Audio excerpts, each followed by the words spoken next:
अहदीस पढ़ें, रमज़ान पे अहदीस निकाल लें, सिंपल गूगल पे लिख के हदीस ऑन रमज़ान पढ़ें। तकवे के बारे में पढ़ें, तकवा क्या है, तकवे वाले अमाल क्या है, अल्लाह को कौन से अमाल सबसे ज़्यादा महबूब हैं, और वो लिस्ट बनाएं। इसी तरह माइंड प्रिपेयर होता है ना, माइंड को भी आप मैसेज दे रहे हैं कि भाई प्रिपेयर हो जाओ इस मंथ के बारे में। ऐसा ना हो कि आप अनप्रिपेयर्ड इस मंथ में एंटर हो और फिर रैंडमनेस हो और फिर पता भी ना लगे कि कौन से अमाल करने हैं। जितना वेल प्रिपेयर्ड होंगे उतना हमारे लिए बेहतर है। तो इंशाल्लाह हम कुछ बात करते हैं, मैं आपको कुछ स्टेप बाय स्टेप जो है वो सजेशंस देता हूं कि इस मंथ में एंटर होने के लिए क्या क्या चीज़ अंडरस्टैंड करना जो है वो ज़रूरी है। सबसे पहला स्टेप ये है कि you understand the nature of fasting. और उससे मेरी क्या मुराद है, जाहिर है कि जब रोज़ों का जहन में नाम आता है तो पकौड़े, समोसे, रोल्स, ये सारी चीज़ें जहन में आती हैं, जो कि बड़ा मशहूर है हमारे यहाँ। बल्कि लोग माइंड कर जाते हैं, अगर उनके सामने पकौड़े ना रखो, वो कहते हैं जी इफ्तारी सही से कराई नहीं अगले ने। कोई हेल्दी चीज़ रख दो, माइंड कर जाते हैं, यानी फ्रूट हेल्दी है, खजूरें हेल्दी हैं, और ज़्यादा ना खिलाओ तो लोग गुस्सा भी हो जाते हैं जब इफ्तारी की जाए। तो एहतमाम बहुत किया जाता है हमारे यहाँ माशाल्लाह सब कॉन्टिनेंट में। रूह अफ़ज़ा मस्ट है, पकौड़े मस्ट है, चकोरियाँ कह लें, वो ऑयली प्रोडक्ट्स मस्ट है, फिर ये समोसे और रोल्स लोग स्पेशल बनवाते हैं। ठीक है, अल्लाह ताला की हलाल करदा चीज़ें खाने में कोई हर्ज नहीं है, मना नहीं है, बल्कि खुशी का मौका है, इफ्तारी खुशी से ही करनी चाहिए। बट बात यह है ना कि somewhere down the line in चीज़ों की वजह से हम असल मकसद से हट जाते हैं और अपने ऊपर बहुत बर्डन ले लेते हैं। ख़वातीन पे बहुत बर्डन होता है, मर्दों की डिमांड बहुत होती है, इफ्तारी में ये होना चाहिए, सहरी में भी ये चीज़ें होनी चाहिए। फिर हमारे यहाँ बोंग पाए और निहारी से सहरी हो रही होती है और पराठों से, तो उसके बाद फिर ज़ाहिर है प्यास ही लगनी है, उसके बाद नींद आनी है टिका के। तो वो बोंग पाए खा के जब आप सोओगे तो टिका के सोओगे, तो वो रोज़े का मकसद ही ख़त्म हो गया। अल्लाह ताला का हुक्म था कि रोज़े को जितना मैक्सिमम आप जाग के गुजार लो, जितना उसका वो चीज़ फील कर लो, रूहानियत फील कर लो। रूहानियत इसी तरह आती है, भूख से ही रूहानियत आती है। जो बंदा ज़्यादा खाता है, ज़्यादा सोता है, वो रूहानी तो कभी नहीं हो सकता। ये तो बुनियादी बातें हैं, बुनियादी उसूल है। कम बोलना, कम खाना, कम सोना, ये रूहानियत की निशानी है। हकीम लुकमान से किसी ने पूछा था कि आपके यहाँ इतने लोग आते हैं आपसे मशवरा करने, आप हकीम कैसे बन गए?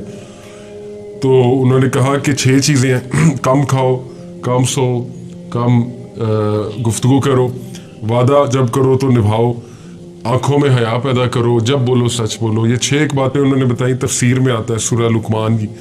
तो हिकमत की ये निशानी है और एग्जैक्टली यही 6 चीज़ें इस रमज़ान हमें इंस्टिल कर रहा है। अगर आप गौर करें, जब इंसान रोज़े से होता है, अल्लाह के नबी ने उसको कम बोलने का जो है वो उस तरफ इशारा किया। खुसूसन अगर बुरी गुफ्तगू है, लड़ाई हो, इंसान कह दे जी कि मैं रोज़े से हूँ अगले को। और लड़ाइयाँ बहुत होती हैं रमज़ान में, लोग फ्रस्ट्रेटेड होते हैं, जॉब होल्डर्स स्पेशली बाइक पे निकले होते हैं, गाड़ियों पे निकले होते हैं, ज़ाहिर है गर्मी भी होती है, तो इन लोग जो है वो झड़प कर लेते हैं, लोग फ्रूट वालों से लड़ने लग जाते हैं, लोग मुख्तलिफ जगह जाकर जो है वो अपना टेम्पर लूज़ कर देते हैं।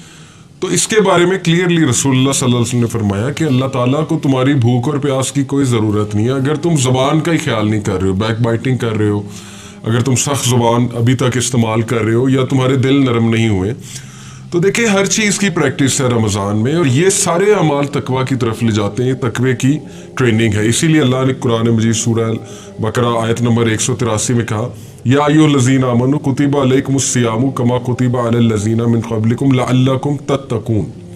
ऐ लोगो जो ईमान लाए हो, रमज़ान हमने तुम पर रोज़े हमने तुम पर फ़र्ज़ किए हैं जैसे पिछली कौमों पर फ़र्ज़ किए थे, लअल्लकुम तत्तकून, ताकि तुम मुत्तकून बन जाओ, तकवे वाले बन जाओ, परहेजगार बन जाओ। ये ट्रेनिंग है परहेजगारी की। लेकिन वो परहेजगारी कैसे अचीव होगी, ये एक सवालिया निशान है, और इसी के बारे में रिसर्च करनी चाहिए हमें कि परहेजगारी का क्या वो मैकेनिज़्म है जो रमज़ान हमें देता है। तो उसमें यही है, कम सोना, कम खाना, कम बोलना, अपने मामलात को दुरुस्त करना और अल्लाह सुब्हानहू व तआला की इबादत में आगे बढ़ना। ये सारे तकवे के अमाल हैं। तो आपने देखा है कि बहुत से लोग जो है वो बड़े बड़े गोल्स तो बनाते हैं रमज़ान के हवाले से, लेकिन आहिस्ता आहिस्ता वो गोल्स ख़त्म होते जाते हैं या वो अचीव नहीं कर पाते उन्हें, और रमज़ान एक आम सा मंथ फिर रह जाता है उनके लिए।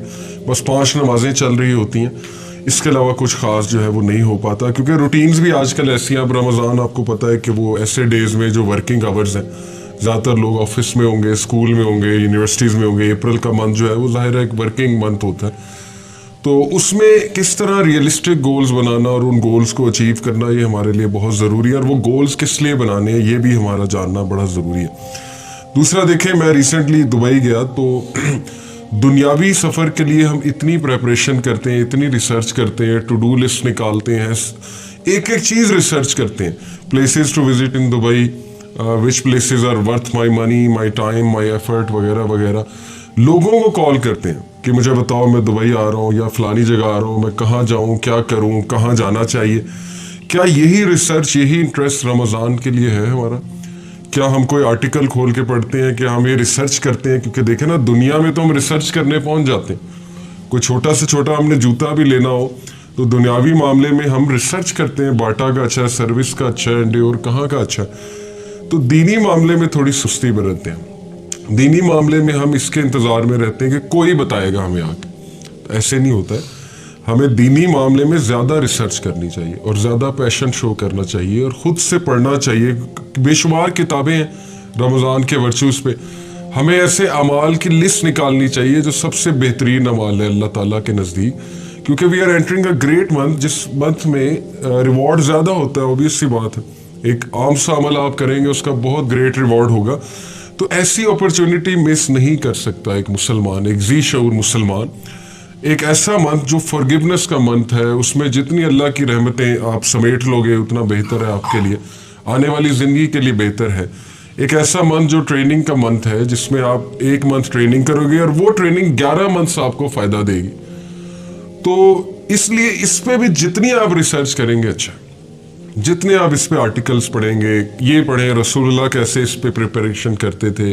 حدیث میں آتا ہے کہ پروفٹ صلی اللہ علیہ وسلم اور صحابہ تو 6 ماہ پہلے سے اس کی پریکٹس شروع کر دیتے. جیسا کہ ایک بندے نے میراتھن ریس میں انٹر ہونا ہے تو ایسا نہیں ممکن کہ وہ بغیر کسی ریہرسل اور پریکٹس کے میراتھن میں دوڑ لگانا شروع کر دے. 10 منٹ بعد وہ تھک جائے گا.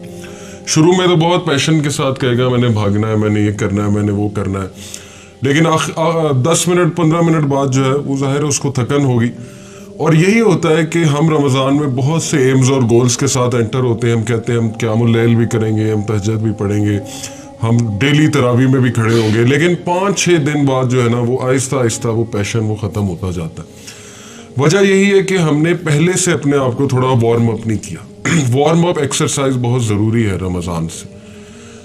جیسے اگر کسی نے میراتھن میں بھاگنا ہے تو وہ 10-15 دن پہلے بس 1 کلومیٹر بھاگنا شروع کر دیتا ہے، اپنے مسلز کو فلیکس کرنا شروع کر دیتا ہے، تاکہ جب وہ مومنٹ آئے تو وہ ٹائرڈ نہ ہو جائے اور اس کے پہلے سے جو ہے وہ ایک اسٹیمنا بھی بنا ہو اور پہلے سے اس میں وہ سکت بھی ہو.